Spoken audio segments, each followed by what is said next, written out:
Bueno, con la venia ustedes voy a ir con mi columna y seguiremos conversando. Ya nos vamos acercando hacia el final de este encuentro. Esta columna se llama Mudo como Tapia. Emilio Tapia es la prueba viva de que el crimen sí paga. Dueño de una inteligencia excepcional, este abogado que empezó su vida profesional como modesto funcionario del Instituto de Desarrollo Urbano de Bogotá, se convirtió en el zar de la contratación chueca y en el rey de los preacuerdos y principios de oportunidad en la fiscalía.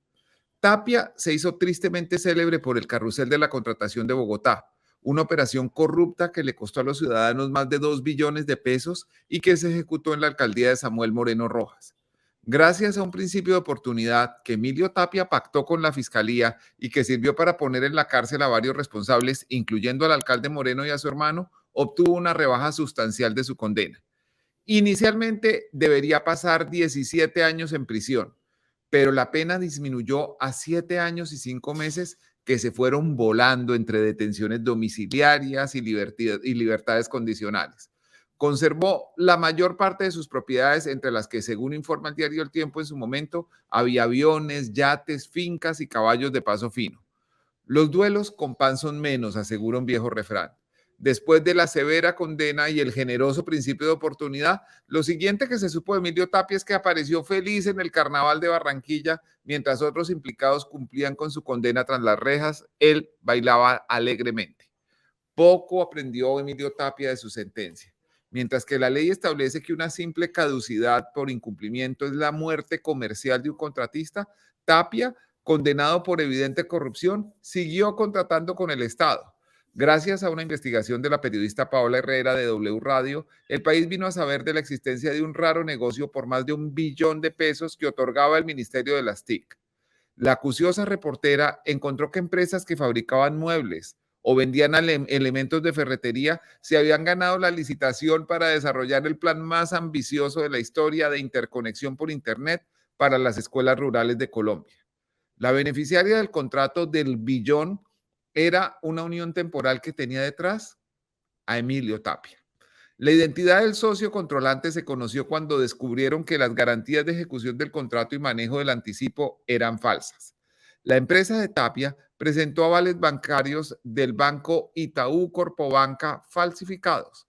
Aún así, quería quedarse con el contrato o que le permitieran transferirlo. Estando en la cárcel, detenido por estos nuevos hechos, una investigación destapó que Emilio Tapia está detrás también de varias de las millonarias y escandalosas contrataciones en las empresas municipales de Cali en Cali. Contratos respaldados, oh sorpresa, con garantías falsas.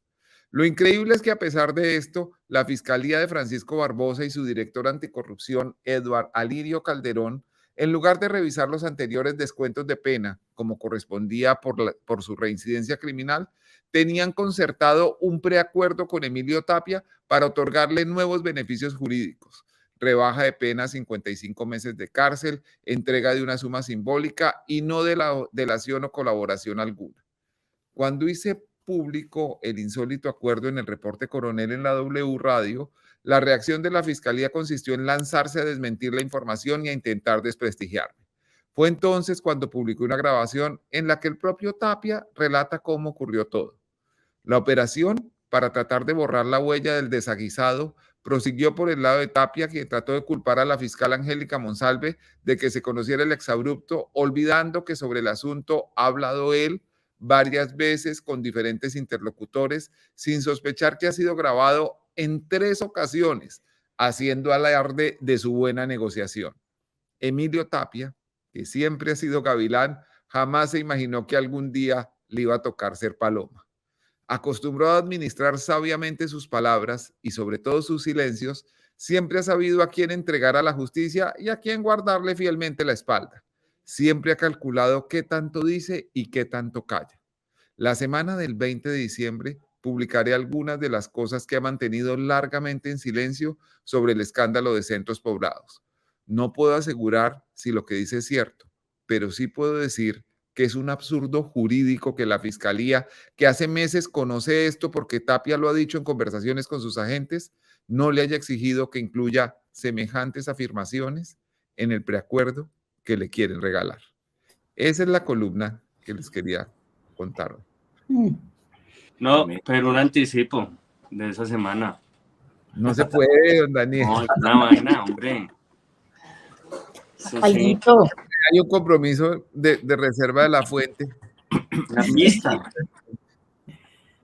No, pues cuenta que una familiar de una persona que ocupaba un alto cargo en el Estado le pidió el 7% del billón de pesos del contrato de centros poblados.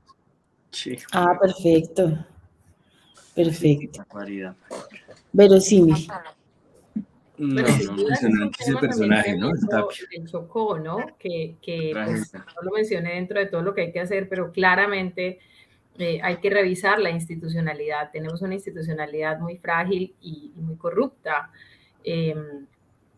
que pues tiene que ser intervenida en muchos casos. Yo creo también en que sin que se vuelva esto un asunto centralista, porque la mayoría de estos asuntos corruptos están orquestados desde Bogotá. Hay varias investigaciones ahí que lo demuestran de lo que ha pasado en el Chocó, pero es un tema tremendo porque hay instituciones politizadas, pero politizadas a través de la corrupción y eso tiene que modificarse.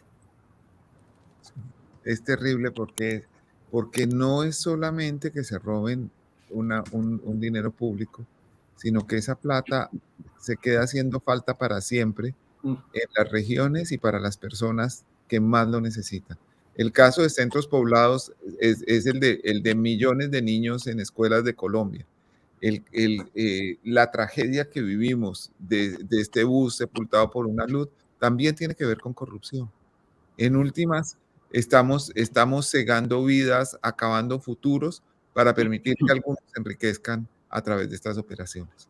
Y que regrese, la corrupción la golpean y regresa. Esto es lo que es apabullante, ¿no? Se siente uno impotente. Las personas que están condenadas y tal pagan un plazo bastante suave de detención y vuelven otra vez a hacer sus negocios, tal vez con otros nombres o con otras empresas. Es una cosa apabullante. Pero además hay una cosa que es, no sé si esta es la mejor expresión para definirla, pero es que ya casi los robos son legales. Me explico, esto no es un raponazo como el que le quita el reloj a alguien que va subiéndose a una buseta, sino que desde que se diseñan las normas, desde que se discuten en el Congreso, van absolutamente cargadas para permitir el robo de tal manera que haya una zona gris en donde puedan operar sin siquiera esperar que algo haga la justicia frente a eso. Y eso es terrible. Y los preacuerdos, pues que eso es una adopción de una figura gringa cuando reformaron el sistema penal, procesal penal colombiano, y la verdad hay poco control sobre eso. Hay unos mecanismos institucionales, pero lo que estamos viendo en la sociedad civil es que no funciona. Después de empezar a publicar este tema de Emilio Tapia, he recibido amigables llamadas de personas respetables diciéndome que yo estoy impidiendo que se haga un acuerdo con una persona que realmente puede entregar algo a cambio. Y digo, ¿y cuál es ese algo a cambio? No, pues es que así se va desmantelando la corrupción, cuando la experiencia lo que está mostrando es lo contrario. El señor tuvo un principio de oportunidad, estaba condenado a 17 años de cárcel, pagó una pena pues realmente muy, muy pequeña, terminó saliendo a la calle a seguir en lo mismo. Y mientras volvió por este segunda tanda de eventos, descubrieron una tercera y seguramente habrá más.